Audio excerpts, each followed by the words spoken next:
most people, it's the way we used to. Want it use- fast or Yeah, slow? yeah. And then you had, well, slow. Slow.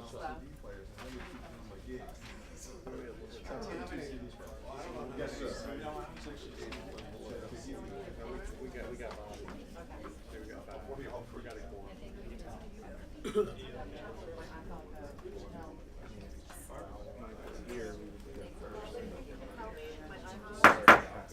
Okay, ladies and gentlemen, we'll start Agriculture Subcommittee number 1. And one piece of administrative action, if anyone is here for House Bill 2580, that's Delegate Corey on pesticides, prohibitive use, say that she's asked that that bill be stricken.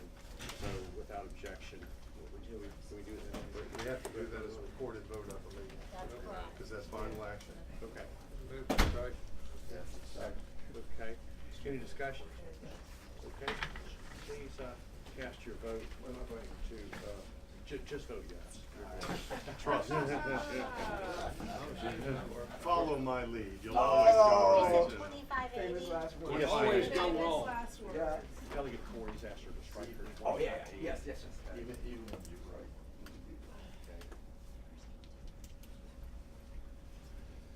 It's working this week. All voted? By a vote of 6-0, that bill's been stricken from our docket. Okay. We have any papers. Delegate Weber. Guess I walked into the right time. Yes, sir. Wrong time, I don't know what time. Delegate Weber, we're going to hear your House Bill 2274 first. Okay? So, Oh, okay. This'll be fun. okay.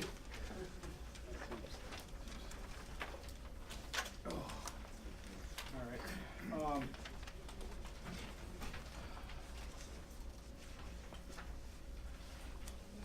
2674. Yes. All right. So if I may, Mr. Chairman, just real quick. So the goal of the legislation is that food products shall be deemed misbranded if a Forcivier is represented as a meat food product while containing no meat, except to the extent that the label bears the word imitation. Basically, this came to me from a couple of constituents who are worried in regards to the product. I'll call it a cultured protein, essentially a meat that's grown in a test tube as opposed to slaughter. So the goal of the legislation is to essentially try and label that as imitation meat. And then also, I have an amendment that I'd like to put before the body. And what the amendment actually does is, so from my understanding, the feds are actually working on this as well. And from what I understand, there's still ongoing talks about this. And so when they eventually do, maybe, possibly, if they do, we know how the federal government tends to work. They're much more slow than this esteemed body. But if they ever do develop their own regulations, then we immediately adhere to that. Yes, sir. I move the substitute. Second. Sorry. Any discussion? All in favor, substitute, say aye. Aye. Okay. Substitute for us. So, and if I may, Mr. Chairman, part of the reason we have the imitation meat in regards to that is we already have products out there that are vegetative based, but they don't let's say that they're meat. So it's like soybean burgers or something of those that lines, and not the vegetarian steaks or vegetarian burgers. It actually says what they are, and they're not. It's not exactly. It's kind of a common sense is what they're labeling. So we are trying not to trap those, but obviously those in the Commonwealth, particularly a number of my constituents are concerned about this new product that's coming out, and they want to ensure that their product is labeled. Okay. Delegate Orris?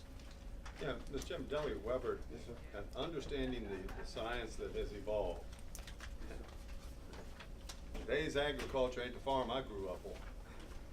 And am I correct in understanding what we're talking about is that the science is there now while it's, if I understand, maybe not ready for prime time commercially, it might be right on the edge of. to where they can take cells, but in candor, it's a pig cell, and replicate that cell. How do we say that something that is a pig cell is not a pig? Because the long and the short, that's what you're asking us to do here with this language. The technology is such within the industry, I've seen puzzle looks. It's cloning, where they are taking animal cells and they're able to replicate those cells to the point where that you can make a sausage type product from it. It is a pork product because it was made from pork cells. It never squealed, it never rooted around. It wasn't a pig per se, but it was pork cells. They're now, if I understand, kind of fine tuning how to manipulate that material to get it in a consistency where it will be palatable potentially to the consumer. And so I think, if I'm not mistaken, Delegate Weber, that's kind of looking at where this is going.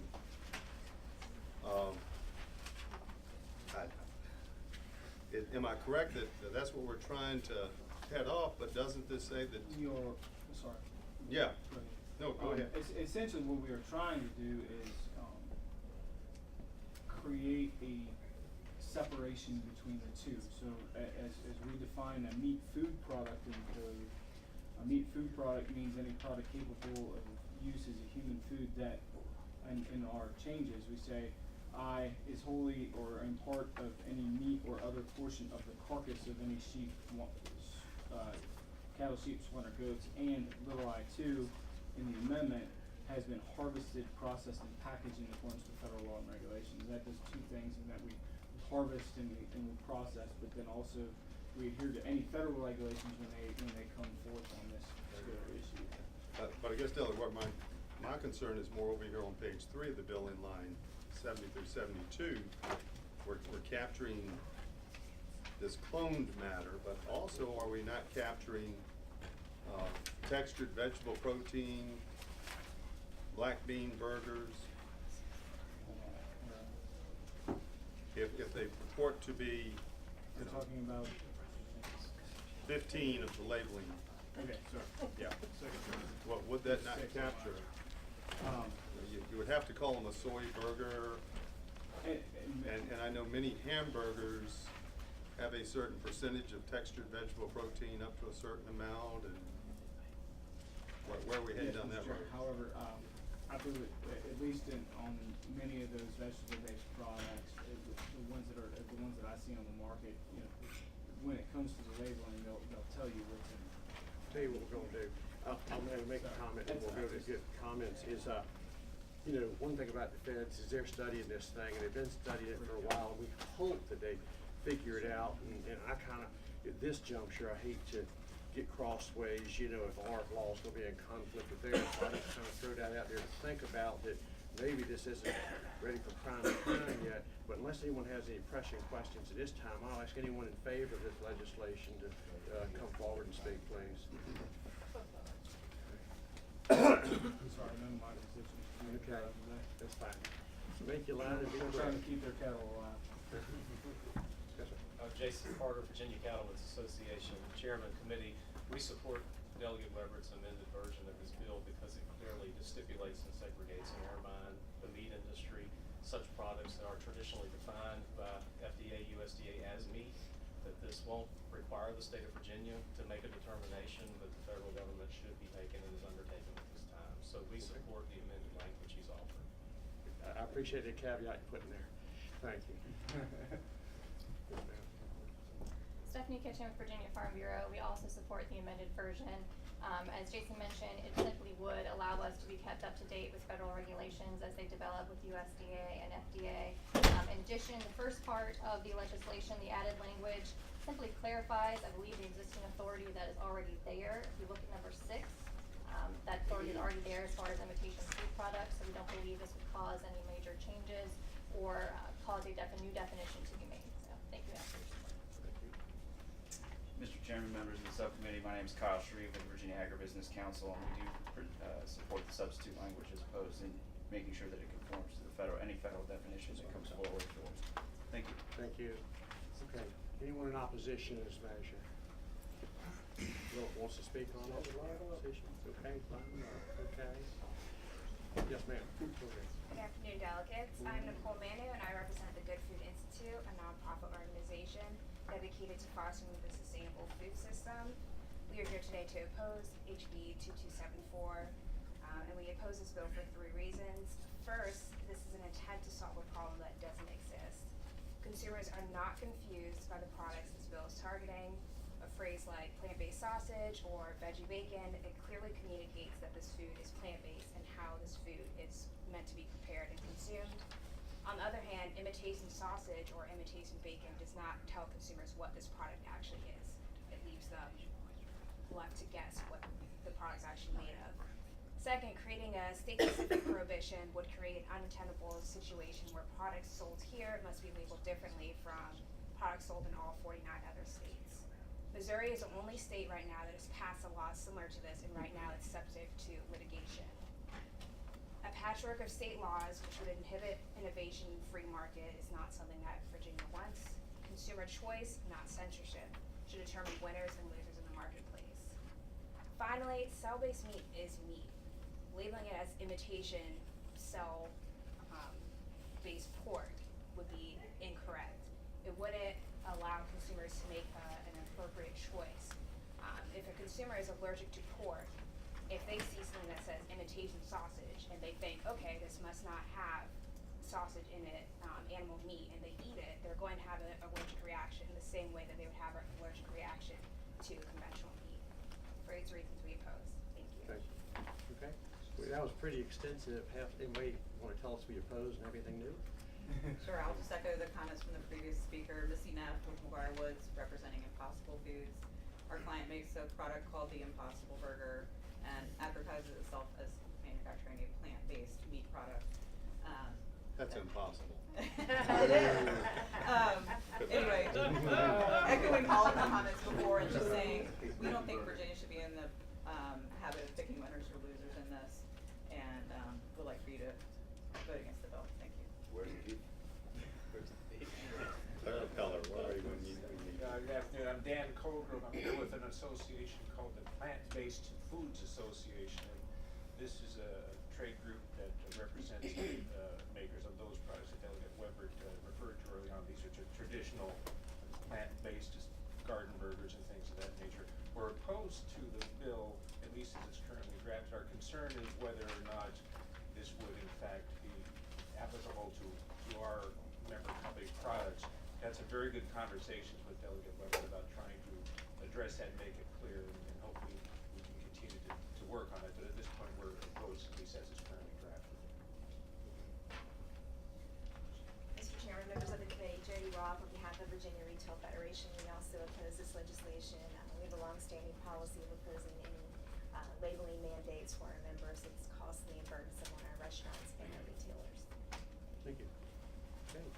Delegate Weber. We'll hear from you unless you wrap up, and we'll have discussion within the committee. Okay.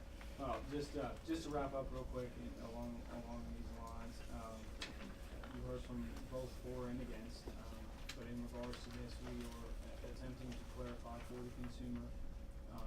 What we are trying to do is, as these products that come out that are not from a cow, a sheep, or a pork, slaughtered in rural means that there is indeed a separator, and I believe an informed consumer hopefully will do that by looking at the labeling and seeing otherwise. But I'll leave the policy decision up to the committee, obviously, and I told my constituents that we would just certainly bring this forward because it's an issue. It's going to be a continuing issue, and we've seen, if I may, over the course of at least over the course of agriculture, that things that just trying to do market share. I mean, you have a soy burger that's an alternative to a hamburger. That's in my mind fairly clearly labeled. But if you're going to have a cultured meat product, it should be labeled so that people don't necessarily think it different than a hamburger that comes out of one of my constituents' cows. So. Thank you. Appreciate the hearing. Okay, discussion? Mr. Chairman, just very briefly, Delegate Weber, I'm not sure, because as I look at the existing definition of meat food product on line 114, it already says is made wholly or in part from meat that was a portion of the carcass. So I think we're already covered under existing definition that if what we're talking about is kind of the petri dish pig that gets replicated, that's not a pig carcass. So it would not, under existing law, to my mind, be able to purport on the consumer shelf to be a meat food product. So I'm not sure that the bill is necessary in that context to achieve your end. Any other questions? Any discussion? Question. Council, definition of livestock must include swine. Yeah, okay, it does, but in line 114, it does say swine. My apologies, I can't read. That's all right. Okay, committee, what's your pleasure? With PBI. Okay, so motion to PBI. Any discussion?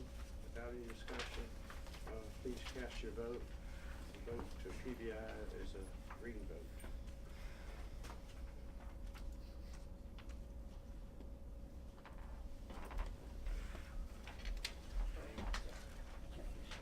Okay, by a vote of 7-0, the motion does not move forward to PBI. Thank you, Mr. Chairman.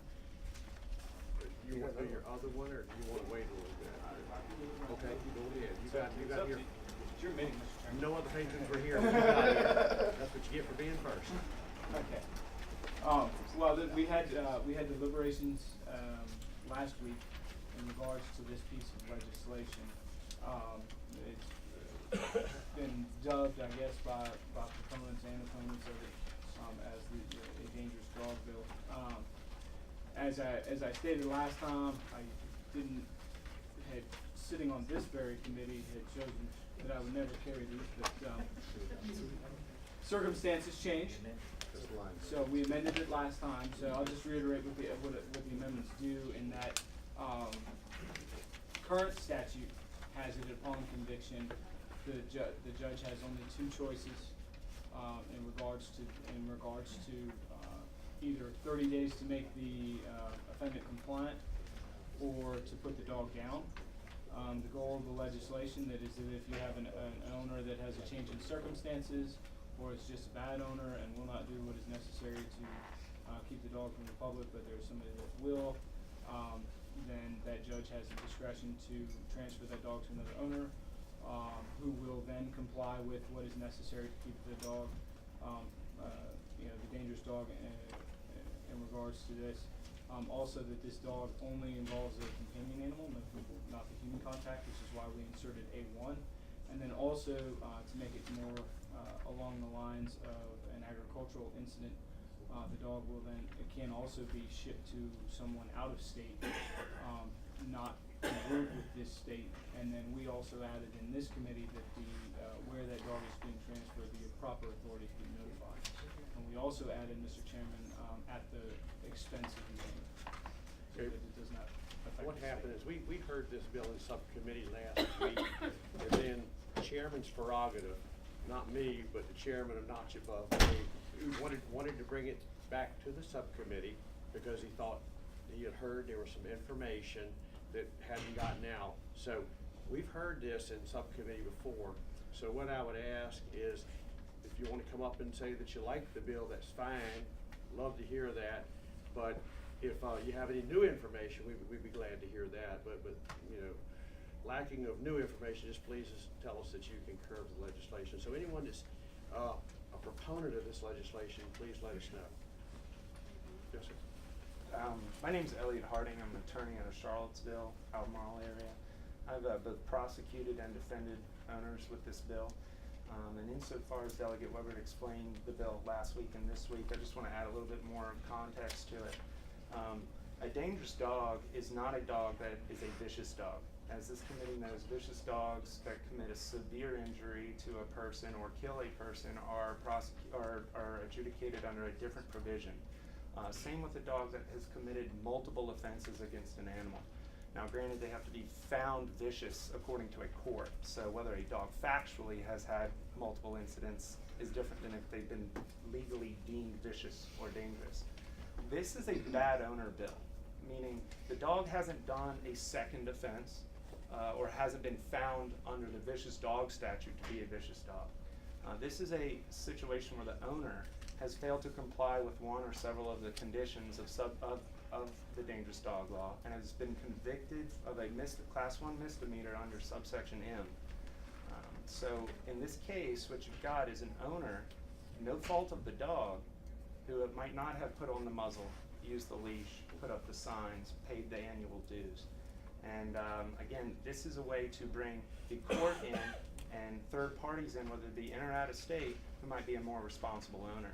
Now you might hear, and I want to preempt some opposition components, that this usurps the animal shelter's autonomy in deciding what should happen to the dog.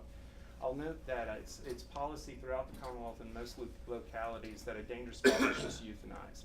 So when they say that there might be alternatives, in reality, third parties that don't know the dog or the owner, they're not coming in and just sending out dangerous dogs out in the community. Most localities have a position that they will put a dangerous dog down if there's no owner. And so what this does is it brings to the court an option, third option or a fourth, depending on the way you look at it, and it doesn't mandate the courts to do one thing or another. I'll also mention that there are various cases throughout the Commonwealth. I've dealt with them from Harrisonburg down to Fluvanna, Campbell, Appomattox, all through Central Virginia, where these cases, in Henrico, where these cases have fact patterns that are very different. This will apply across the Commonwealth. It's not about one case, and so anybody who focuses on one case is wrong. This is going forward into the future. Appreciate it. Anyone else? Yes, sir. I'll just concur with what Ellie said. Richard Fox from Albemarle, Roslyn Farm. And I'll just add to that, I'm sure all of us in this room have benefited from a second chance. That was through no fault of our own. These dogs deserve that chance as well. It shouldn't be their fault that the owner didn't comply with the current statutes that are out there. So, thank you. Ms. Smith. Yes, sir. Thank you. Deborah Griggs, Virginia Federation of Humane Societies. I concur with what Mr. Harding said. I do want to make the point that there's been, I've seen language that says this bill is for one dog. I personally had an experience in Chesapeake this past summer for two absolutely lovely dogs who I think everybody involved, including the Chesapeake Animal Control folks, thought should never have been deemed dangerous. The owner was out of compliance with the housing of the dogs, and Animal Control had to seize them. They were in the shelter for 30 days.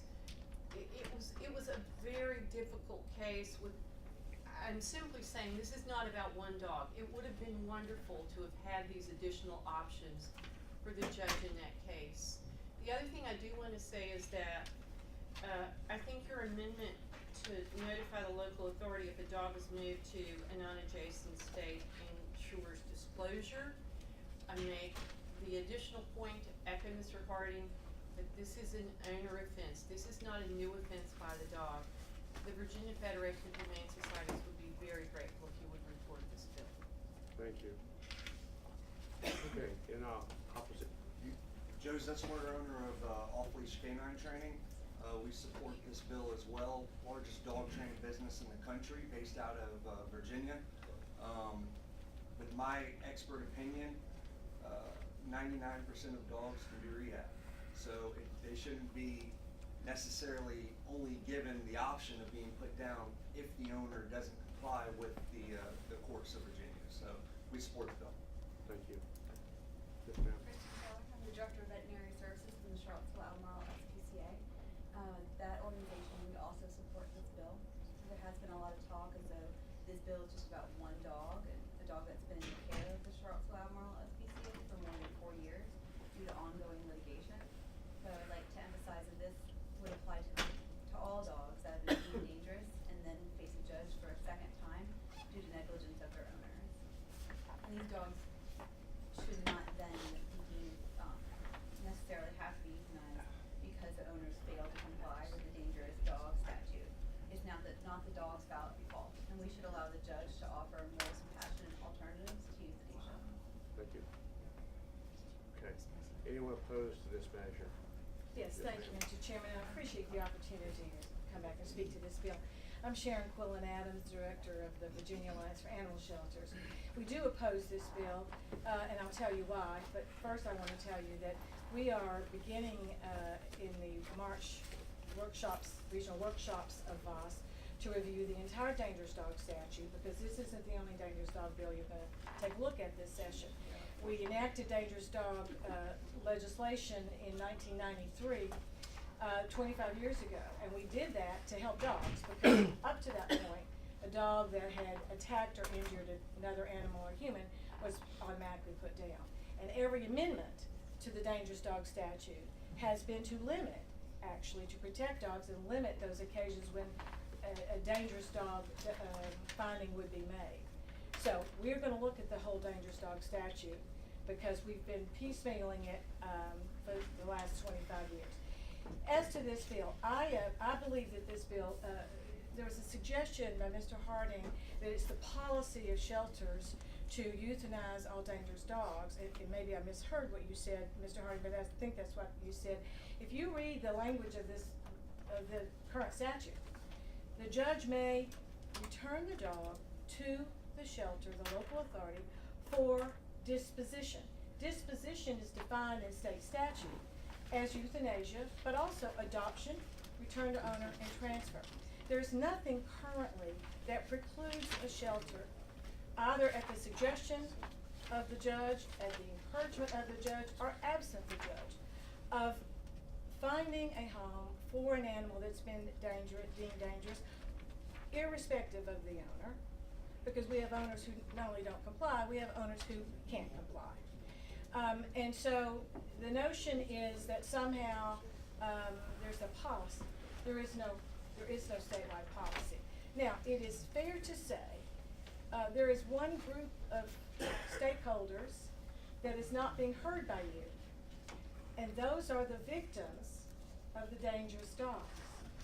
What you don't have before you today are the people who own animals who were attacked and injured, or attacked and killed by a dog. You don't have before you today human beings who've been attacked and injured by a dog. And those interests matter. And so certainly what we need to ensure is that placement of a dangerous dog within the Commonwealth would insist upon their complying with the current dangerous dog statutes of containment and muzzling. However, if that dog is transferred to another state, we have absolutely no control over what happens. And here's what we know, and this is what we told you last year. Margaret Colvin was a 90-year-old woman living in Virginia Beach. And Margaret Colvin was in a household where they adopted a dog that had been in a rescue, in fact, 5 rescues in 4 states, all of which said they were going to rehab that dog. And that dog was transferred to Virginia to another rescue that said they were rehabbing that dog. In fact, the last record on that dog from that rescue was this dog's final evaluation, he passed in flying colors. 4 days later, Margaret Colvin was dead, disemboweled. So it's a serious business to transfer the dog, and we need to be sure that we have the kind of oversight and accountability that that's required. I believe that rests with our local authorities who have the experience and the professionalism to do the job. Thank you. Anyone else opposed to this measure? Committee, just go. We have anything to wrap up? Yes, sir. Well, first I would just like to point out that if you look at the piece of legislation beforehand, it just said that upon conviction, meaning that the owner has failed to comply with the requirements in the dangerous dog statute, that the court may order the dangerous dog to be disposed of by a local governing body, grant the owner up to 30 days to comply with requirements of this section, during which time the dangerous dog shall remain in the custody of animal control until compliance is verified. Other than that, those are the only 2 options, at least that as I read, and that we are providing to. In regards to dealing with dangerous dog statute in the legislature, to quote, Mr. Poindexter on another bill that I had, we like to deal with what we want 2 years from now, but we are dealing with code as it is right now. And that this legislation will prove fruitful. And it also in regards to the issues of human contact, again, I think it has been brought up that those fall under a different statute, and vicious dog statutes, and those are treated completely differently. As well as the incident last year in regards to a dog coming into this state, we dealt with I think it was related to the disclosure of animal bite history, and that is one of the reasons why we found it prerogative, at least, and with the chairman's idea, in order to disclose that, disclose those history to the appropriate authorities out of state, and also that we are only dealing with the A1 section in regards to where a dog kills a companion animal, not necessarily a vicious dog. Committee, discussion? Comment, it seems to me our current law is working pretty good.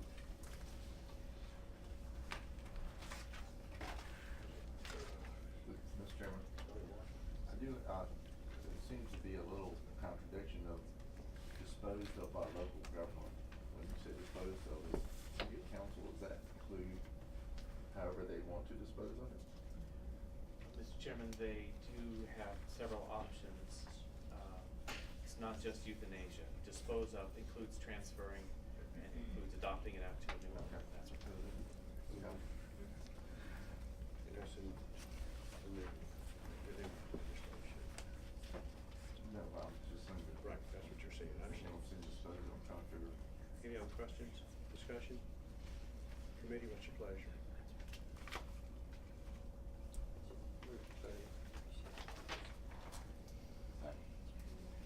Okay, there's a motion to table the bill, non-debatable.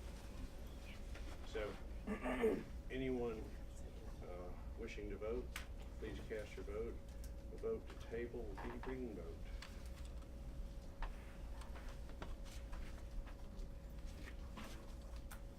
By a vote of 4 to 3, the bill's laid on the table. Thank you, Mr. Chairman. Thank you. Carry dog bill. I told myself that. Is that what I get for this story? No,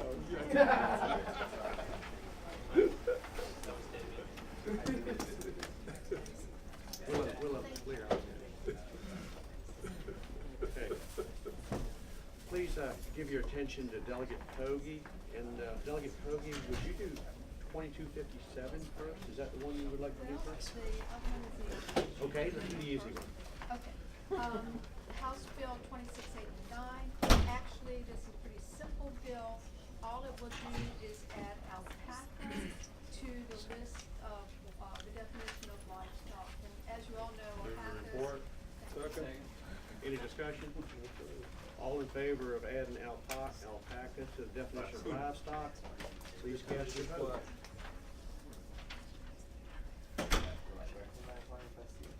Okay, by a vote is 7-0, your measure moves forward. Thank you.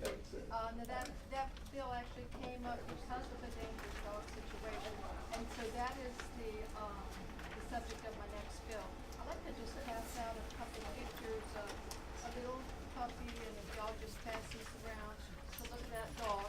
House Bill 2257 actually came about because of a dog attack in my district. And actually there's been 2 by the same pack of dogs. There is a rural residential area right next to a dense complex of senior private residences, a very large complex. You might be familiar with it, called Colonial Heritage. And some dogs escaped one evening in December of 2016. There was an elderly lady with 2 of these little dogs on a leash. The lady was attacked and the dogs were attacked, and she was helpless. She went down to the ground. The one dog was ripped to shreds in front of her eyes. The other was almost killed. He also had severe injuries. what, I'd like to read a little statement, she couldn't be here, from her, but that December night was the most terrifying, most hopeless, most helpless, and loneliest night of my life. She said afterwards she had the symptoms of trauma, including nausea for months, tremendous difficulty concentrating, ideas would be in my head or too constricted to formulate, interfering with the ability to express myself, self-confidence went to zero, kept trying to push down the visual of the attacks. She's got post-traumatic stress syndrome. It's been 2 years now. She knew that she needed to seek help with a trauma therapist to work through the grief. She had lost a companion dog that she had owned for many years, and it was like those lap dogs, like a baby, or babies, and both of them, she was helpless to help them. What this bill does was it would, if you look in the bill, on line 45, it says, starting with line 42, if after hearing the evidence, the court finds that the animal is a dangerous dog, the court shall order the animal's owner to comply with the provisions of this section.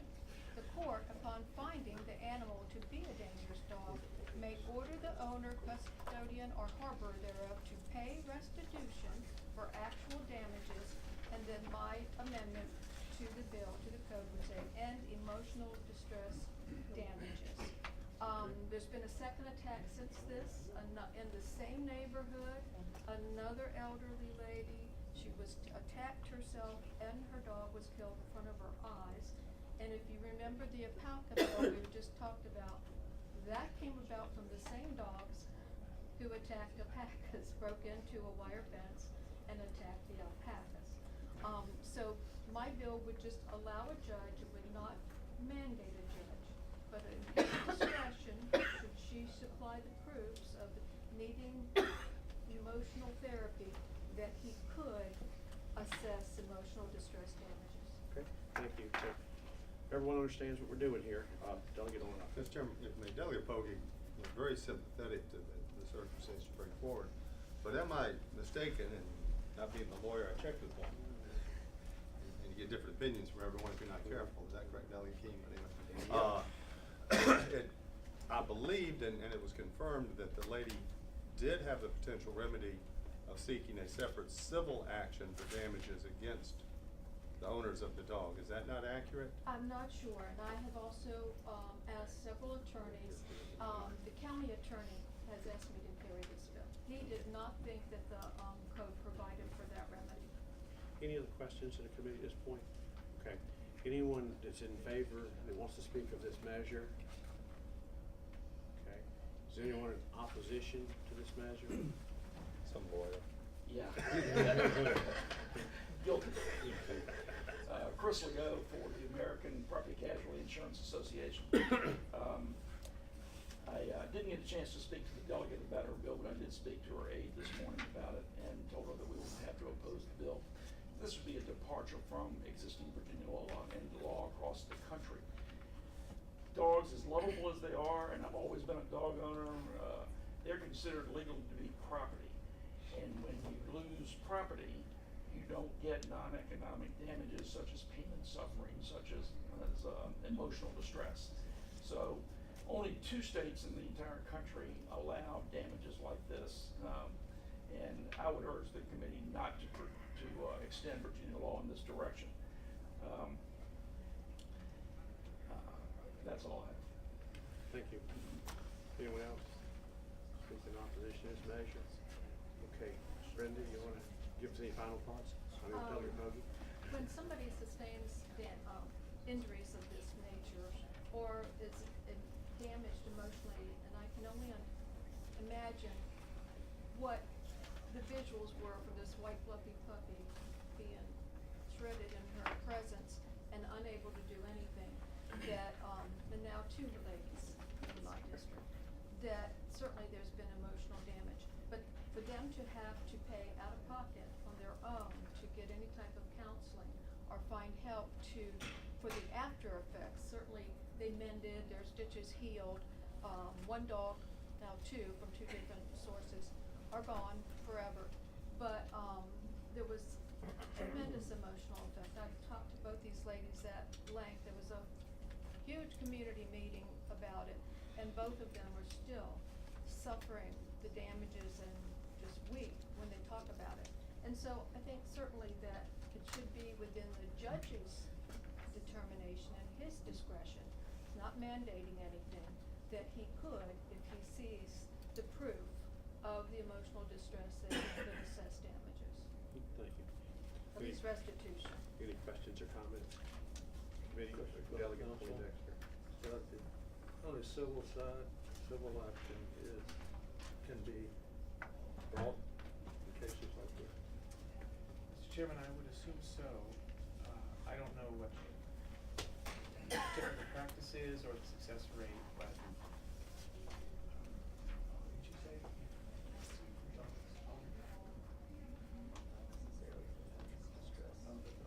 Usually bring a civil action. Bring a civil. There was a civil action.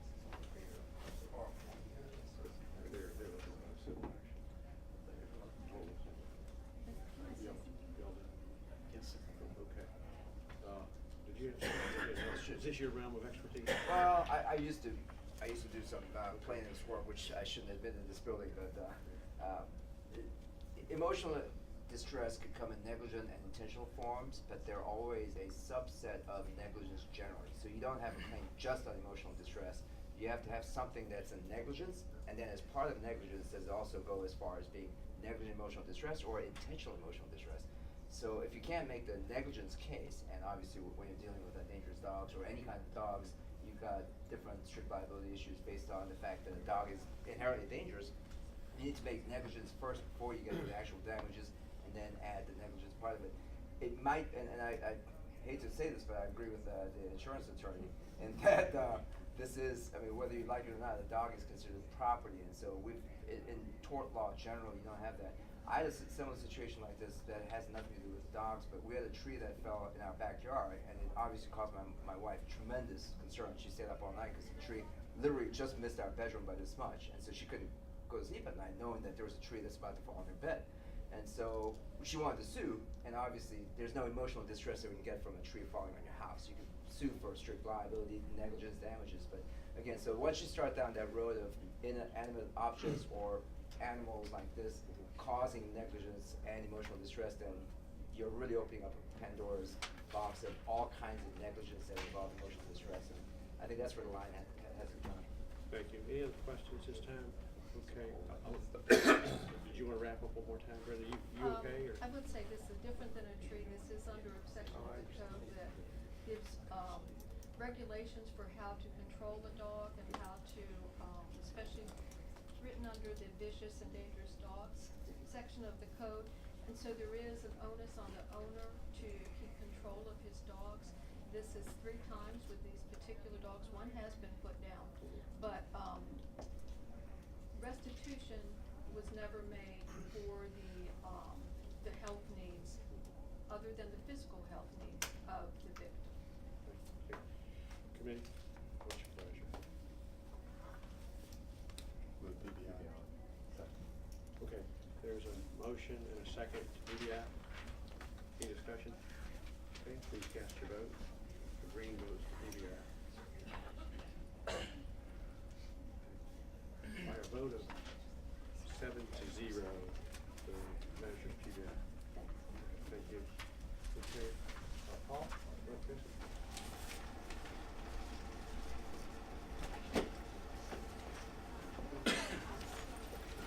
Mr. Chairman, thank you. This is HB 2009. This came out of appropriations last year. Every year, folks come to us and they've got great ideas for how to spend money, and so really what we wanted to do was get what they want to spend the money on up front, rather than give them the money and then they go spend it. So that's really the crux of this. But it's what they would do is the Virginia Land Conservation Foundation, which does a great work, and they'll establish a list of projects and rank them according to existing grant criteria. So they'll go out there and solicit these RFPs for these projects, and then they'll rank them for us, and then they provide that list to the Virginia appropriators before making funding decisions. That will allow, it's really a transparency thing, allows the legislators to have great ownership of the projects and allocate the funds efficiently. That's really it, simply. we've had a little bit of lag time on some of this stuff in the past, I presume. from Yes. Sitting up there with Charles. Okay, anyone that's a proponent of this legislation that wishes to speak, please come forward. Okay. Nikki Romner with the Nature Conservancy. We support this bill, and we particularly support the substitute that we worked with Delegate Krizak on after conversations with the agency that administers this program. Thank you. Okay. Okay, I have a motion to move to substitute, can I have a second? Okay, all in favor of substitute, say aye. Okay, substitute's before us. Okay, yes, sir. My name is Pat Calvert, Virginia Conservation Network, Legislative Committee of VCN also supports this bill. Thank you.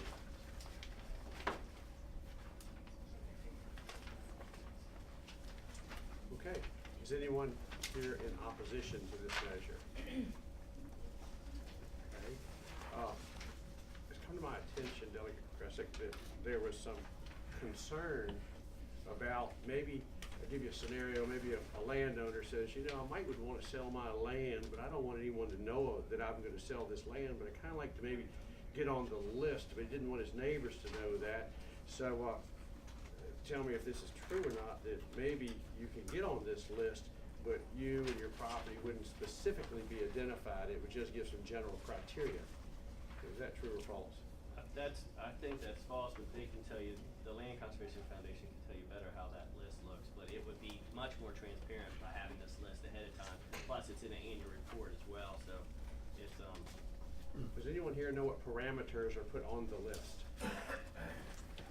Mr. Chairman, Yes, Tom sir. Smith with the Department of Conservation and Recreation. So we help administer the Land Conservation Foundation grant program. And basically, a private landowner is not eligible to apply to the foundation themselves. The applications come from state, federal, local agencies, and then qualified nonprofit organizations.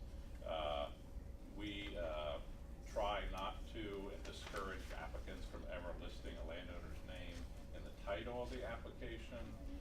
And so that's sort of one level of helping to protect their identity. Okay. Landowners do, as part of the requirements, submit a signed letter indicating that they're knowingly engaging in this grant process. Thank you, sir. And thank you, committee. If someone deems appropriate to move this forward, the proper motion will be to report and refer to appropriations. I've been told. So moved. Okay. Do I have a second to the motion? Second. Any discussion? Okay. Please cast your vote to report and refer to appropriations. 1 second.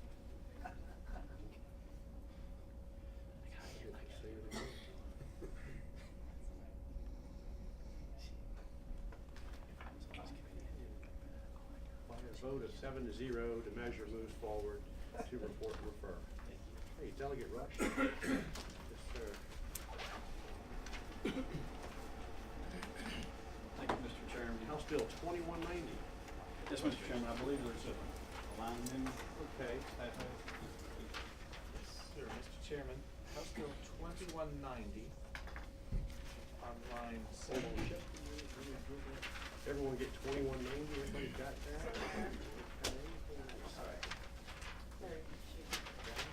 Okay. It's a Nick Rush bill. Yeah. On line 78, after the phrase "of the," so the line begins 3, investment of up to 10% of the, then we will strike disbursements from the fund for a fiscal year.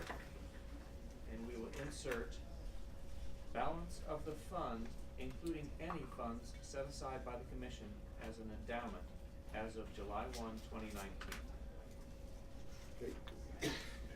Explain that amendment to us, if you would, Delegate Rush. I think, I understand it. It's an endowment that comes to you, but what's the balance? Yeah, so Mr. Chairman, currently, and Delegate Moorfield is a member of the Tobacco Commission, so, and Delegate Poindexter.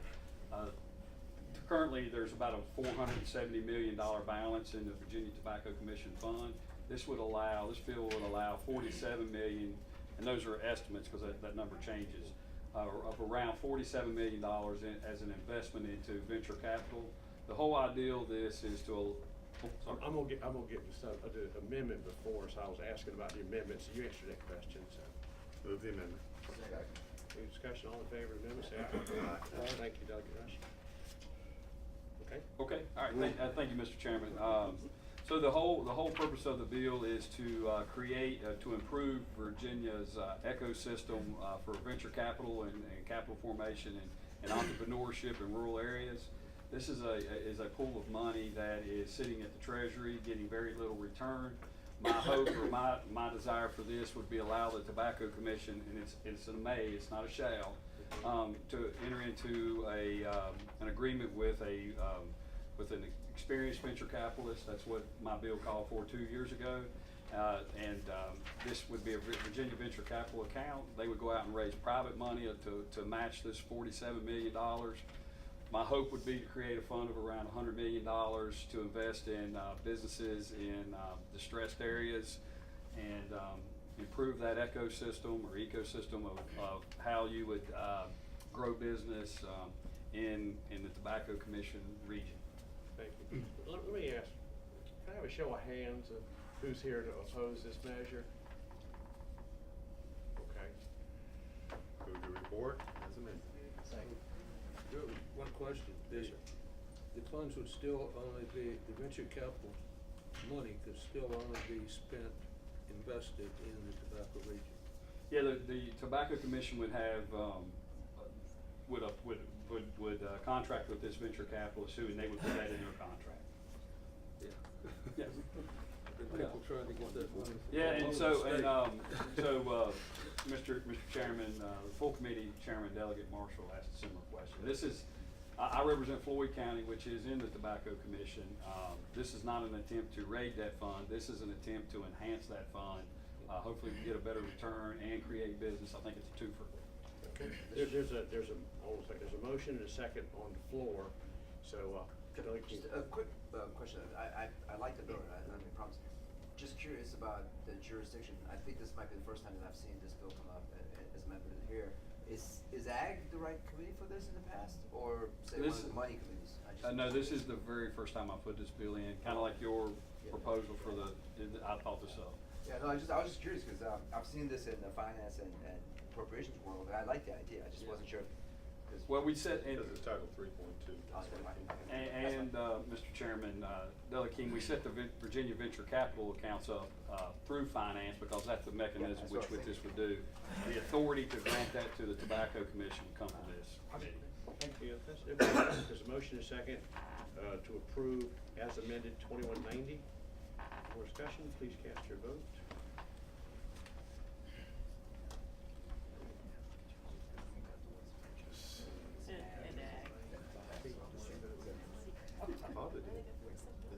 My bad, thank you, sir. Okay, your measure moves forward by Thank you, 7-0. Mr. Chairman. Thank you, members. Okay, Delegate Corey.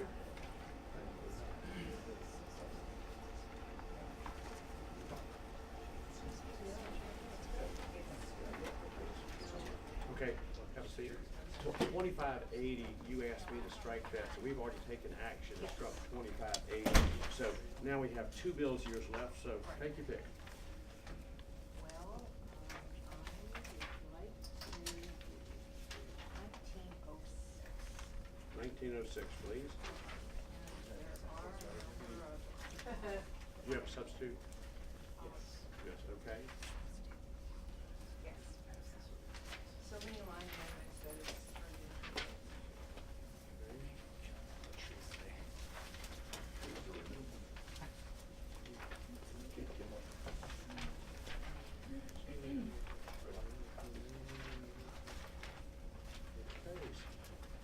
Someone like to move substitute? Second?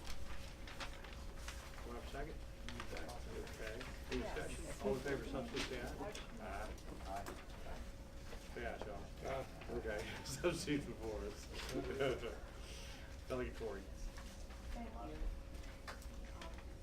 This bill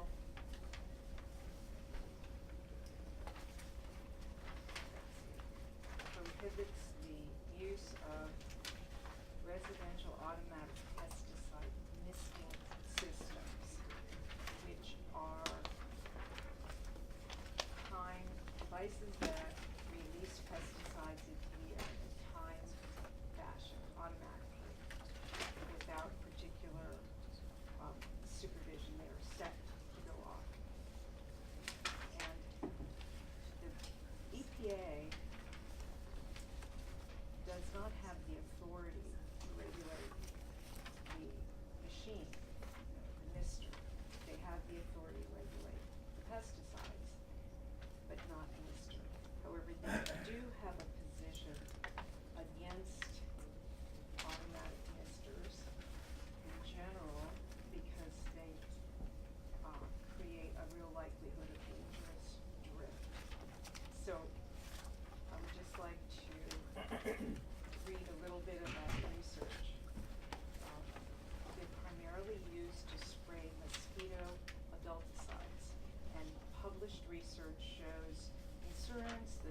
spray the toxic pesticides at timed regular intervals poses significant risk to children and animals who are caught in the path of the spray. The chemicals usually sprayed by these are synthetic pyrethroids, it's late in the day, which have been linked to a range of health problems in people and animals. And as I said before, pesticide drift can really put neighboring properties at risk as well as people walking by. There also is research that the same chemicals create a real problem in aquatic environments, especially freshwater aquatic environments, and especially to fin fishes. The American Mosquito Control Association opposes automatic misters, which is what I'm trying to prohibit, and their position is, quote, the practice of dispensing pesticides at predetermined intervals without surveillance guiding the treatment is not consistent with integrated mosquito management practices underlying our partnership with the EPA. Any questions at this point? Okay, do we have any proponents of this measure that wish to speak? Yeah, Walton Shell with the Natural Resources Defense Council, we support this measure because residential misters are an unnecessarily broad, non-targeted method. It's akin to salting the earth. So to protect both pollinators and people, I would please vote yes. Thank you. Thank you. Yes, sir. Steve Carter, Lovejoy with the Sierra Club, and we also support this bill. I think the opportunity for bad things to happen when a device like this is in the hands of a consumer, the family, the opportunity for children or pets to be injured by spray, exposed to spray, the opportunity for a teenager messing around with the device to spray his friends. It seems like a ridiculous tool that is not worth the hazard it offers. Thank you. Yes, sir. Pat Keller, Virginia Conservation Network, for residential purposes, VCN believes that this is inappropriate, and so that this bill makes sense. Okay. Thank you. Anyone here that's an opponent of this measure? Opposes? Yes. Yes, sir. I want to start off by saying thank you, Mr. Chairman and committee, for allowing me the opportunity to speak on behalf of my industry and my association. My name is Brian Vaughn. I'm a board certified entomologist for a local pest control company and am here on behalf of the Virginia Pest Management Association, where I sit on the board as the National Pest Management Association liaison, and am the current president of the Central Virginia Pest Management Association. We do oppose HB 1906 for the following reasons. This bill would cause harm to Virginia businesses that do sell and install these systems. It would curtail Virginia citizens' ability to protect their family's health and ability to enjoy their outdoor space. In addition, this legislation would adversely affect the innovation of technologies that, in the case of a mosquito-borne illness outbreak here in Virginia, such as Zika virus, Eastern equine encephalitis, West Nile virus, dengue fever, among others, could help to protect the public health, all of which are of national importance, especially regarding pregnant women, children, the elderly, and persons of compromised immune systems. As written, this bill would pose a potential threat to horse farms and other small agricultural interests that are zoned residential, but I understand that you've changed some of the language to change. Yes, there is a substitute that your association actually said they no longer oppose, so I'm very surprised to hear that. Yeah. But it does not allow for an automated system to be disabled and used in a manual mode, where a certified applicator or homeowner can activate the device when it is deemed safe or appropriate. And it does not permit the use of non-insecticidal botanical repellents such as garlic, rosemary, oil, things like that. These products are typically not classified as insecticides, but as repellents. According to the Centers for Disease Control and Prevention, the best way to prevent mosquito-borne illness is by using a mosquito repellent and to take steps in reducing mosquitoes outside the home. We believe that HB 1906 would inhibit the ability of Virginians and the pest management industry to do just that. Once again, I would like to thank you, Mr. Chairman and committee, for your time and consideration. I think with that amendment,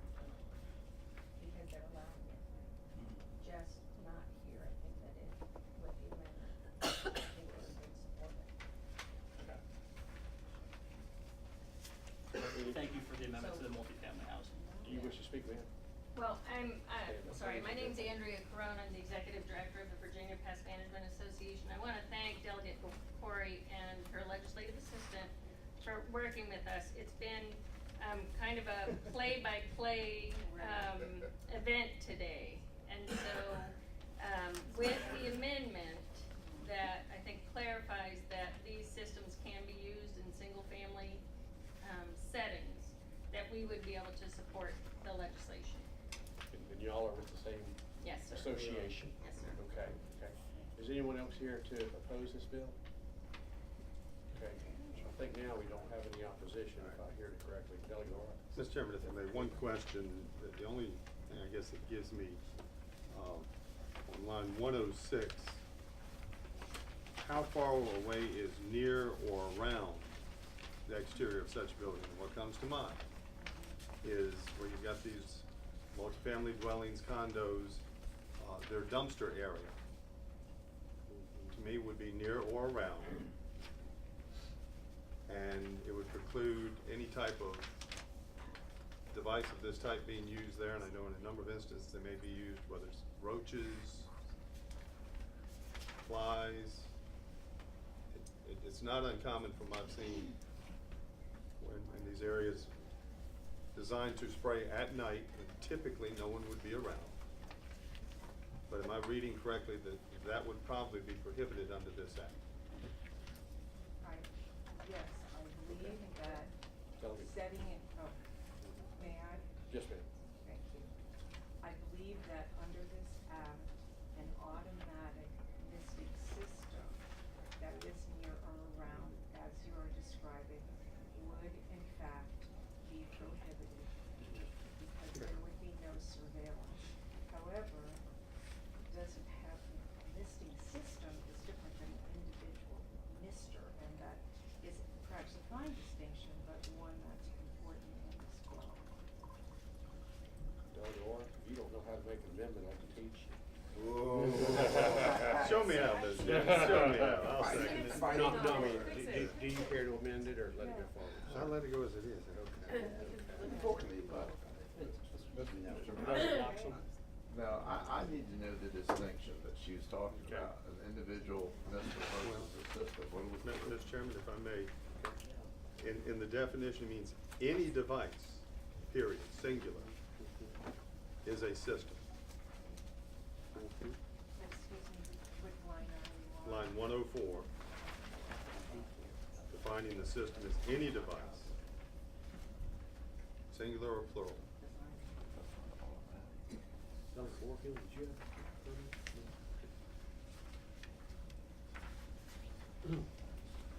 Can I provide a point of clarification? Yes, ma'am. I'm Andrea Corona again with BPMA.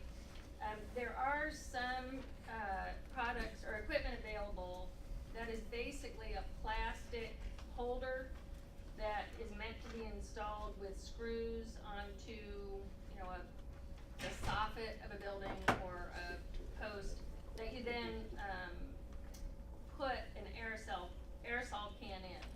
And typically the aerosol that you put in is a deodorizer or something like that, but can be, pardon me? But can be, fall under the definition of a pesticide. And so the system, does include just a single unit like that. It doesn't have to be a complicated, you know, multi-piece system. Okay.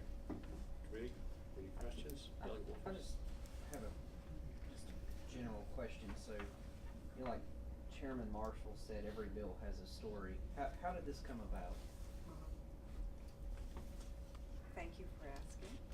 This came about from several of my constituents who are related to but not speaking for members of the Soil and Water District in my district, who were having real problems with their neighbors who had systems like this that would just automatically dispense pesticides.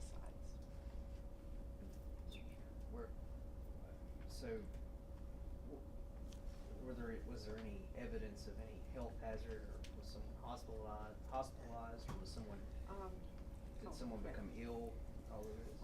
Not that I know of. there was an issue with gardens, vegetable gardens, that was provable, but I don't know that there was any, verifiable health hazard, health impact on a person.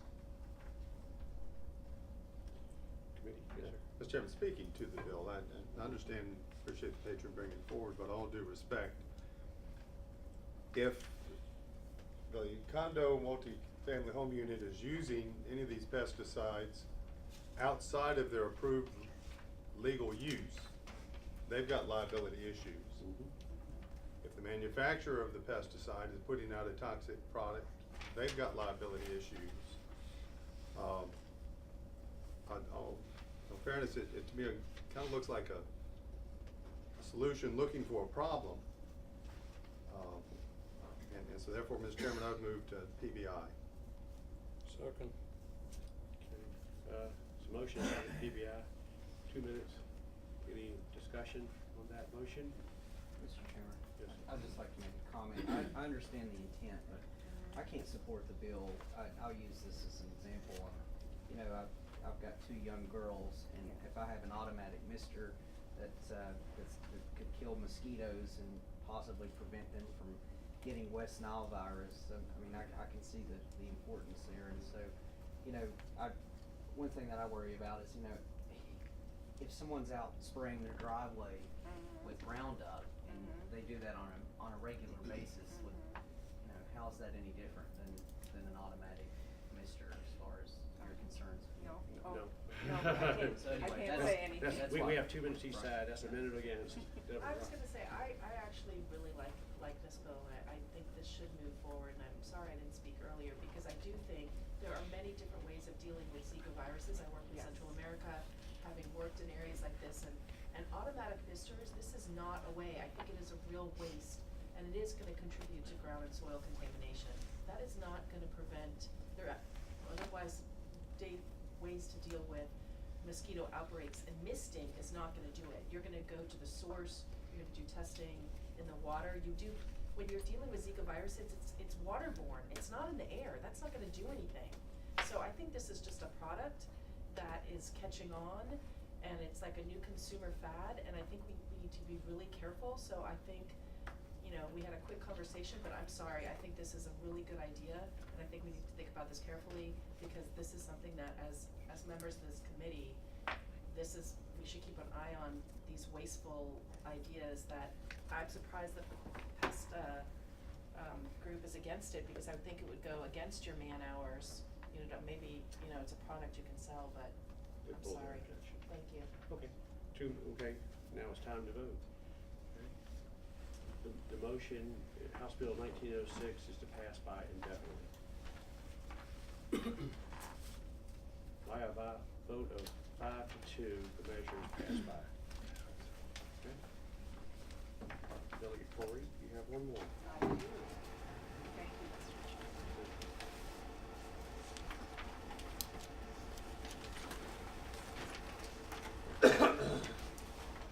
House Bill 2590. It's about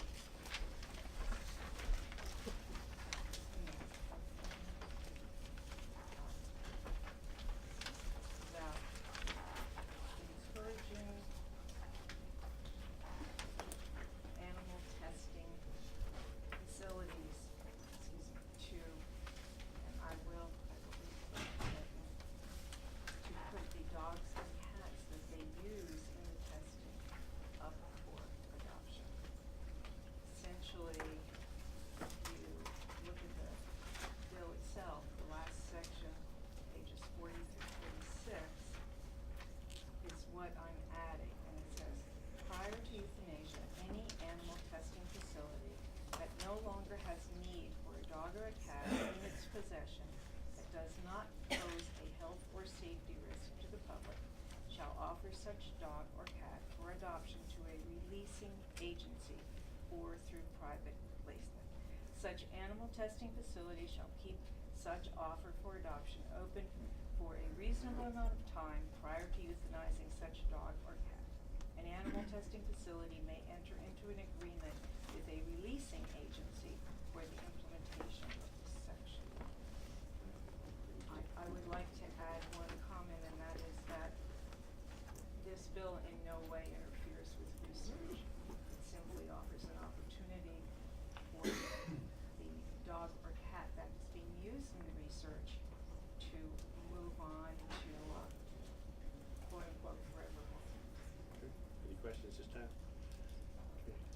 Is anyone here to speak as a proponent of this legislation?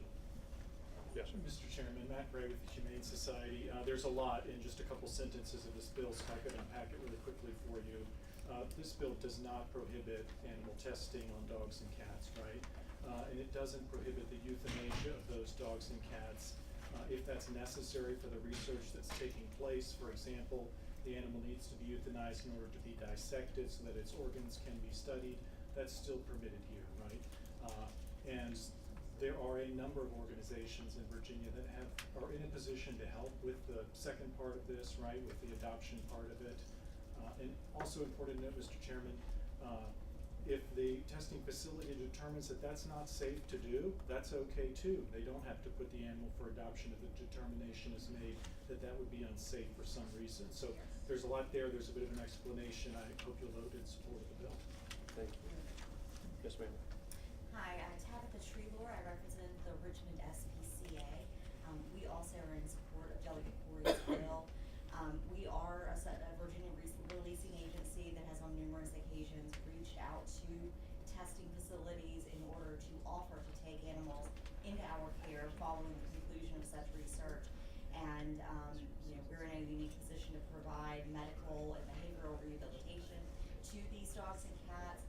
And these offers stand, and putting this bill forward is something that we ask you to consider today. Thanks. Thank you. Yes, ma'am.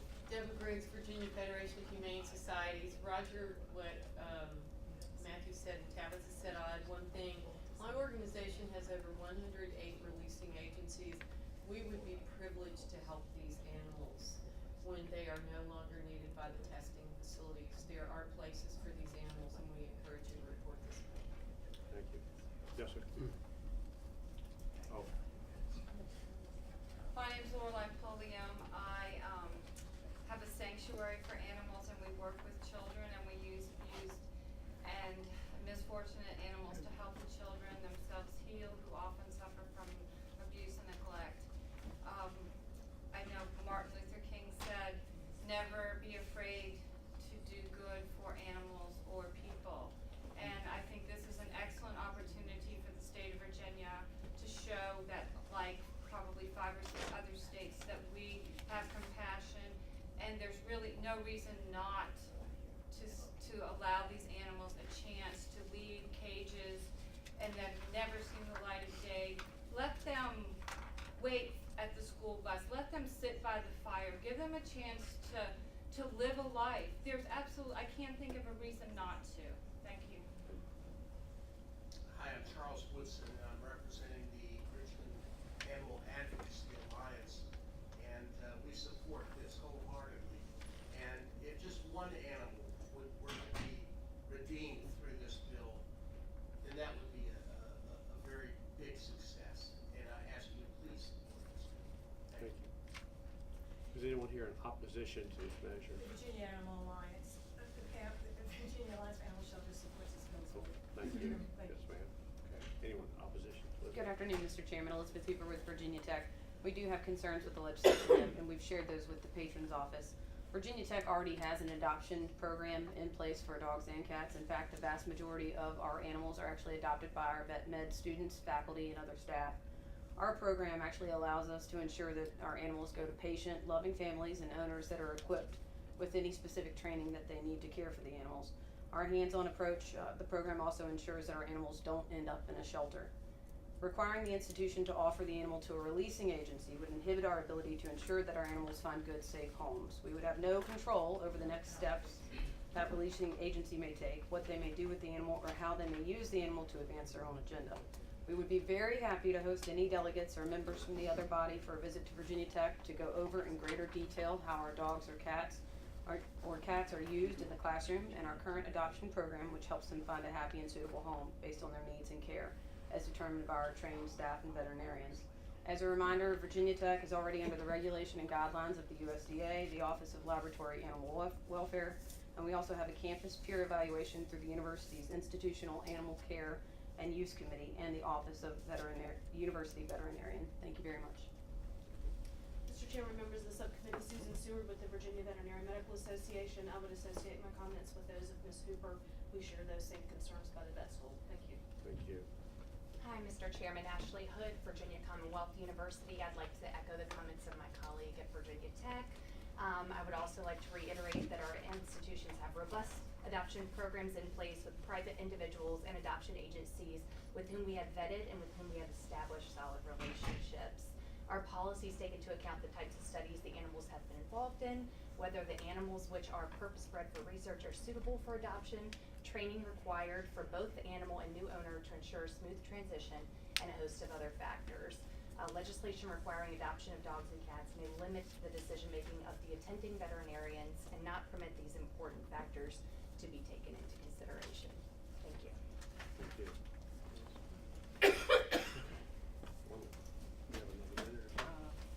Thank you, Mr. Chairman. I would like to correct some of the misunderstandings that I've heard referred to in testimony of people who are in the audience.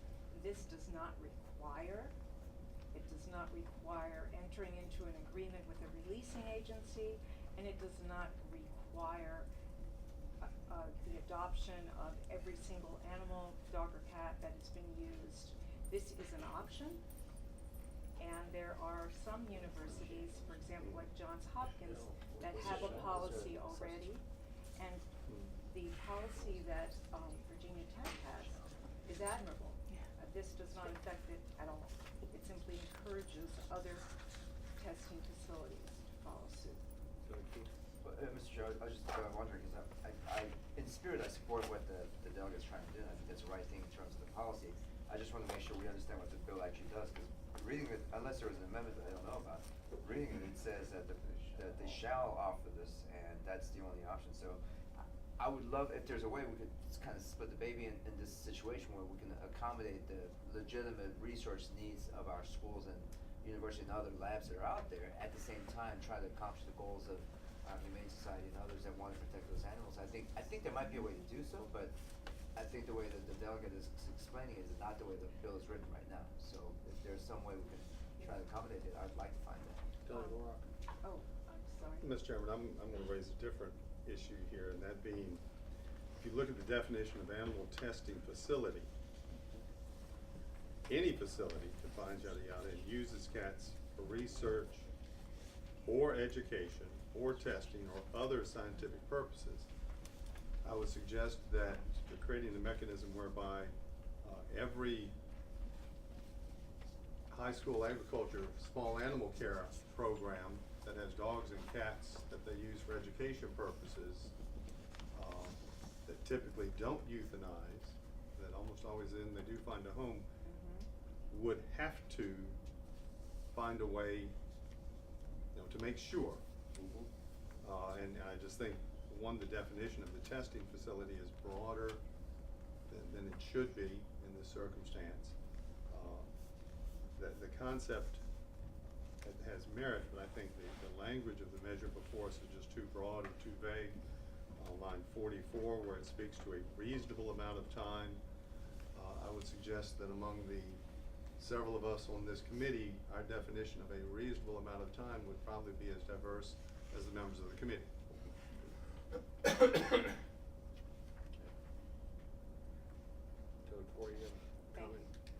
I'd like to thank Delegate Keem for pointing out the inconsistency in the language. There's may and shall, and that is an error, so thank you. It should be may consistently throughout. May I comment and answer Delegate Lawrence? The reasonable amount of time was specifically there to give the opportunity for an informed and perhaps professional opinion on the body, on the part of the organization, rather than assuming that there's a certain amount of time that would be required as a minimum or a maximum for them to decide. Mr. Chairman. What you're saying is the original intent of the language was for it to state may, not shall. There's a may and a shall, and that was a mistake. There should be only may throughout. There's a shall in there now. No, there is, and I would love to be able to take it out. Well, and Mr. Chairman, all due respect, if she does, then you don't need the bill at all. Exactly. Because they can already do this, as we already have heard, with Yes, facilities. you can, and I appreciate your pointing that out. As I said, this encourages, because now there are some very good actors who are pushing this sort of humanitarian approach, but we can't be sure that they're gonna be around to always act in this way, and it is safer to put it in the code and not have to rely on the, integrity of the people involved. Okay, committee, what's your pleasure?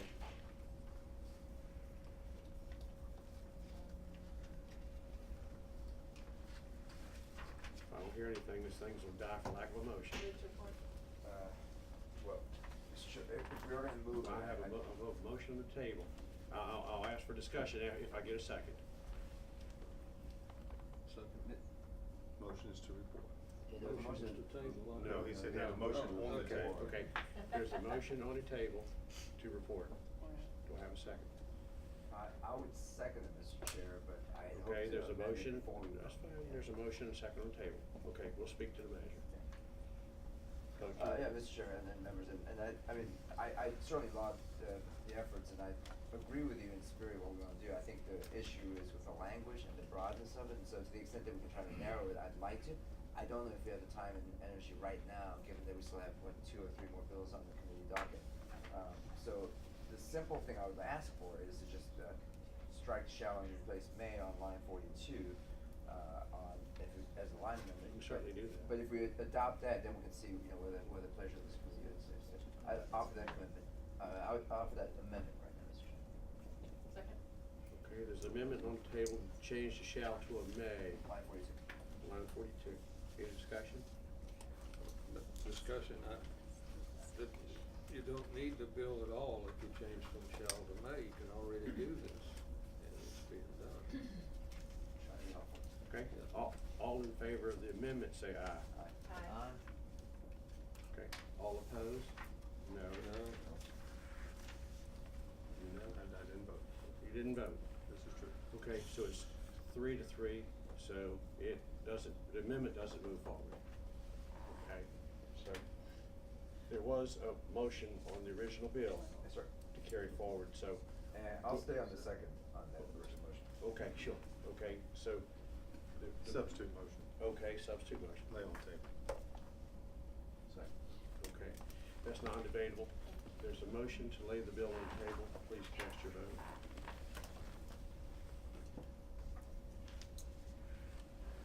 By a vote of 5 to 2, the bill is laid on the table. Thank you. Thank you. And, my comment is I appreciate the subcommittee's input, that this is a work in progress, and that's exactly how. Sometimes it's may and shall, and you don't know what to do. And then there was Charlie. I believe all we have left is Delegate Poindexter. That's in the door. Ooh. I think it's. Y'all hungry enough just to pass it by? Well, I can DBI, I'm. Yeah, I just think we should do that. Delegate Okay, Poindexter, which one would you like first? Any order you have a TCI? Okay. First is that? 2611. That's 2269. 2260. Whichever one you choose, Okay, sir. I'll pick 2269. Okay. You make House it- Bill, 2269. Thank you. Keep us in line. We'll let each get your name on it for a reason. All right. This is why you moved me, right? Hold on. Mr. Chairman, members of the committee, fairly simple, straightforward bill. It relates to the transportation sector. The bill does actually 3 things. First, it says a state, local, or a state agency in a local jurisdiction may not establish a regional transportation sector emissions program on its own. Second, that the state, local jurisdictions may not participate in what's called a Transportation Climate Initiative or similar interstate regional compact. However, but, the state may participate if the House and in the Senate approve any regulatory actions that come out of such an effort. Now, I bring this bill because transportation is so essential and important. Our economy, our goods, our people, our safety, connectivity. And we have a total legal framework in Virginia to deal with transportation, including the full secretariat, and we've all voted on transportation bills and policies and so forth. TCI is outside this whole framework, so I believe it should belong in the framework of the state, and that us as elected representatives of the people in such a big area, that we should have a say in any such program that would institute basically some sort of cap and trade or cap and tax, use whatever word you want to there. And that generally is the bill. Okay. Any questions at this point, committee? Okay. Do we have any proponents that wish to speak to this measure?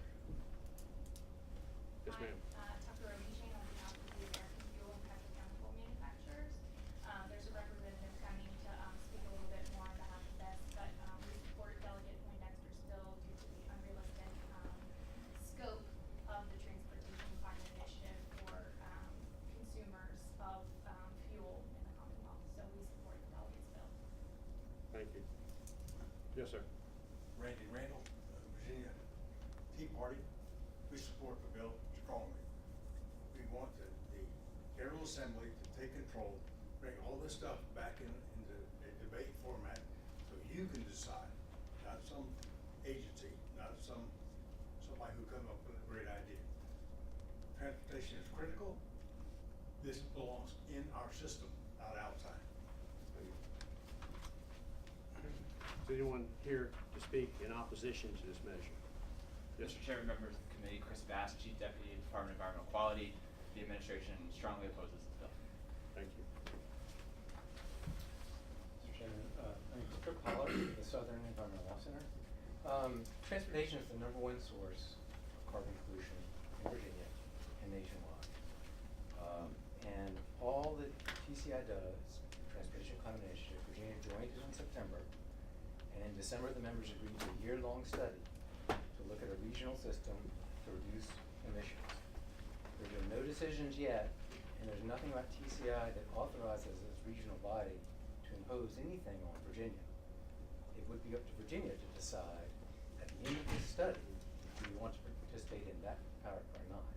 Participating in TCI alone just is an exchange of information. We're trying to develop a cleaner energy economy. So I urge you to reject this bill and let it move forward, and let us work with other states collaboratively to look at ways to reduce our pollution level. This is about pollution, which is why it's outside of our normal transportation laws and framework. This is really an environmental health and issue for our economy and health and environment, not just about our transportation law. Thank you. Thank you. Mr. Chairman, Steve Carter Lovejoy with the Virginia Sierra Club, and we also oppose this bill. Thank you. Yeah, Walton Shepherd within RDC, we oppose because cleaner, more fuel-efficient cars are not only, they not only clean the air, they are actually better for the consumer because they cost less to own and operate. So to modernize Virginia's transportation and clean the air in an economically efficient way, I would encourage you to vote no. Thank you. Harrison Wiles with the Chesapeake Climate Action Network Action Fund. We also oppose the bill and would again like to reiterate that this is an ability for us to study what could happen and how we can address a huge issue in carbon emissions from transportation with a bunch of other states to come up with the best ideas to attack this problem. Pat Calver, Virginia Conservation Network, for the reasons you just heard, board and legislative committee oppose this bill. Thank you. Okay. Like Poindexter? Yes, sir. Mr. Chairman, from the Transportation Climate Initiative release, clearly states that TCI jurisdictions will design a regional low-carbon transportation policy proposal that will cap and reduce carbon emissions from the combustion of fuels through a cap and reinvest program or other pricing mechanism. So there's no doubt as to what's coming down. the comments I heard are about how good it is. That's not what this bill is about. This bill is about whether or not the General Assembly, representing the Commonwealth's people, have a say in what happens. Thank you. Okay, discussion? Motions?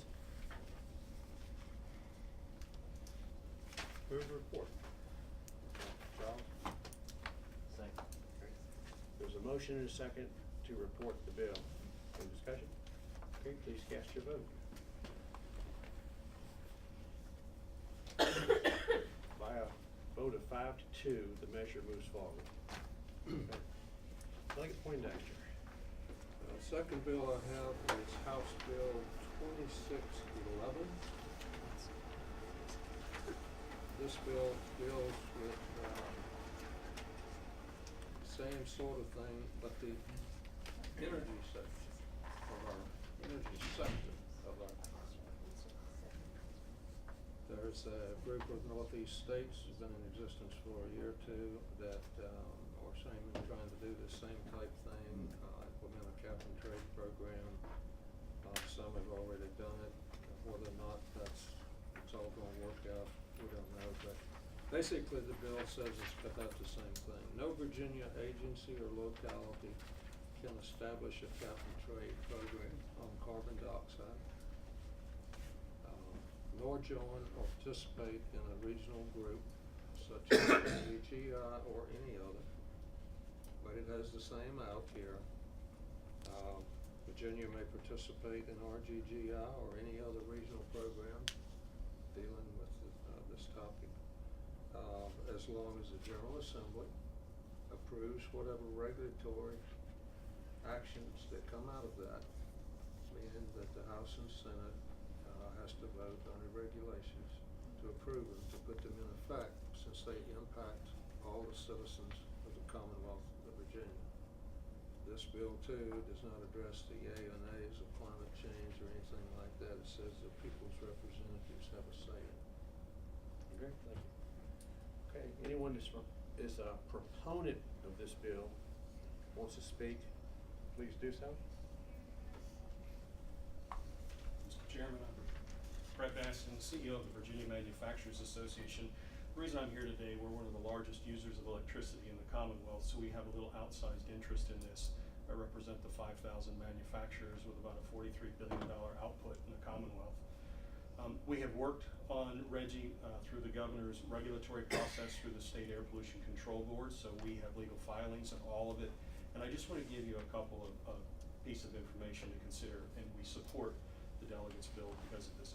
Your vote today on this bill is not about whether or not you believe in climate change. It's not about whether you're a Republican or a Democrat.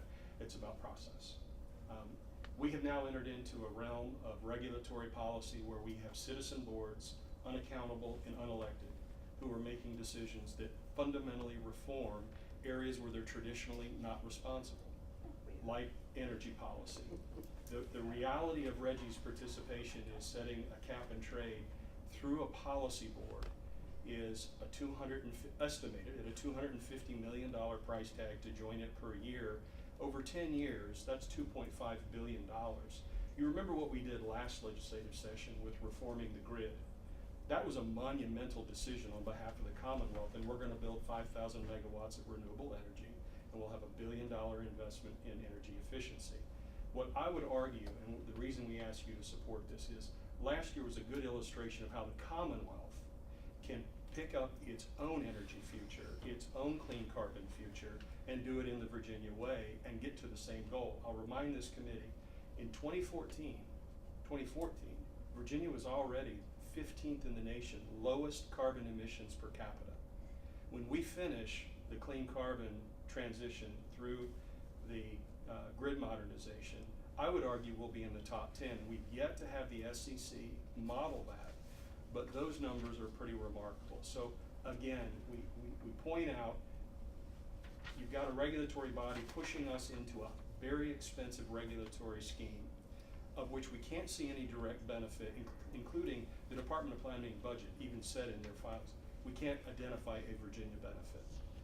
And we hope that the General Assembly takes ownership of this decision, just like we did last session with the clean carbon grid, and we think that this is the best way to do it going forward, is you all be able to vet this, find out what is best for the Commonwealth, not one citizen board. Thank you. Thank you. Yes, sir. Randy Randall, Virginia Tea Party. I associate myself with the same remarks that were just made, but most importantly, the Air Pollution Control Board has decided not to tell you how bad this Reggie proposal could be. They moved it until after the General Assembly adjourns, okay? They don't want to tell you the bad news. The most important thing is to have the State Corporation Commission tell you how bad it is. You'll only get that information after you adjourn. I totally agree that this is necessary for the General Assembly, as Mr. Poindexter pointed out, to take this on board and decide on behalf of all of us. Not some study, not the DEQ, not the governor, not some operation up in New England. I don't want to pattern myself after Massachusetts, okay? Virginia deserves to have a policy that makes sense, and you need to vote on it, not somebody else. Thank you. Bergen Jane with the American Fuel and Petrochemicals Manufacturers, the NFL Brett and Virginia manufacturers, and that this decision should remain with the elected representatives of the people of Virginia. So we support LB appointments as well. Tyler Mann from the Virginia Chamber of Commerce, just want to echo his comments as well, that we support the proposal. Thank you. Okay, anyone in opposition wishes to let us know? Mr. Chairman, members of the committee, Chris Bass, Virginia DEQ. Again, like last year, the Governor's Office and Administration strongly opposes this bill. Thank you. Walter Shepard again with Natural Resource Defense Council. We oppose this because this program has been underway in about almost a dozen other states for about a decade now. The benefits and the efficacy of the program are already very well known. The vast majority of those states have lower electricity bills than Virginia does, largely as a result of the energy efficiency delivered through that program. So those states have found it to actually be successful, so the benefits are actually known for this program, and I think we would be foolish to cut off those benefits prematurely. Just a question. When you say lower electric rates, is that based on kilowatt per kilowatt cost, or I mean, because I've looked at it and I don't. Sure. Well, what I look at is a different finding than what you just said. Right.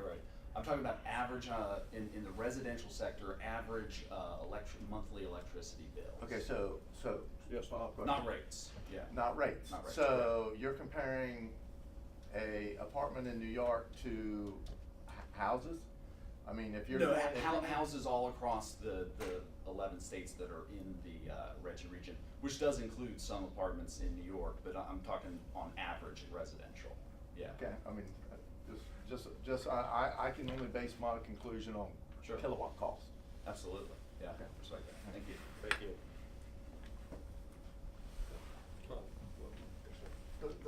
Steve Carter, Lovejoy again with the Virginia Sierra Club. We also very much oppose this. We think that this is a regional greenhouse gas initiative. It's a great opportunity for Virginia, and would like to see this voted down. Thank you. Okay, Mr. Delegate King. Yes, speaking of the bill, and I might actually, I'm going to vote against this, but I might actually surprise some of my friends in the environmental activist groups with what I'm going to say, because I have a bit of a nuanced view on this.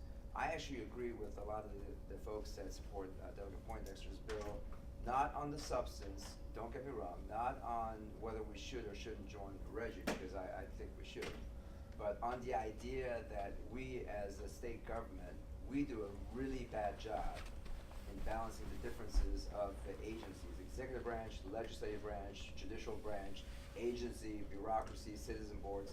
Some of you were in the other subcommittee in agriculture, and Will Moorfield sat through my my speech the other day, but you know where I come from on this. What we've seen with the Air Board in particular over the last few months, with a couple of projects that are pending in front of the Air Board, has been an example of how we, the General Assembly, has very little say about what our policies ought to be, both regulatory, legislative, environmental, not to mention the fact that we don't do any kind of environmental justice impact, we don't do any kind of racial disparity impact. We just don't have the tools in the General Assembly or in the statutes that allow us to do a thorough job. So that part I absolutely agree with my friend from, gentleman from Franklin? Somewhere. Franklin. And don't appoint them. And so I do agree that the General Assembly should have a say in the policies that the executive branch comes up with, as opposed to allowing a citizen board or a unilateral executive agency or anything else that just willingly decides on this. This ties into the idea that we have a one-term governorship. It ties into the idea that we give the governor a lot of power to appoint citizen boards. And gentleman from Virginia Manufacturers Association and I had that conversation the other day in the context of the bill that I introduced that would allow for the DEQ boards to have appointees made by the General Assembly, so that the People's Branch actually has some oversight. So I agree with you on the spirit. I think the problem with this language is that it's very broad, because you're basically saying that the government can't do anything on this area. You just shouldn't do anything unless and until we, the General Assembly, passes. I think that's just too broad of a prescription to solve the problem.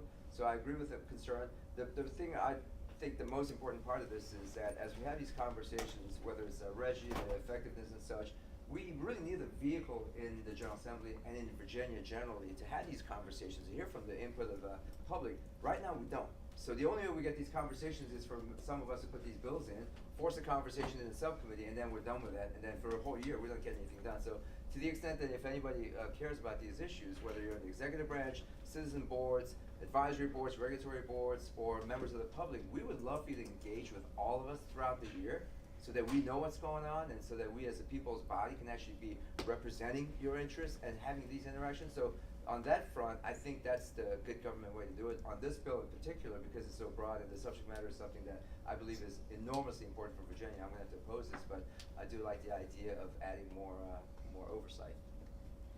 Committee. Mr. Chairman, I move the report. Okay. Have a second? Okay, so motion is second report, any discussion? Please cast your vote. Thank you, Mr. Chairman. The measure moves forward 5-2. Thank you, and I believe that's it, right? So the committee shall rise.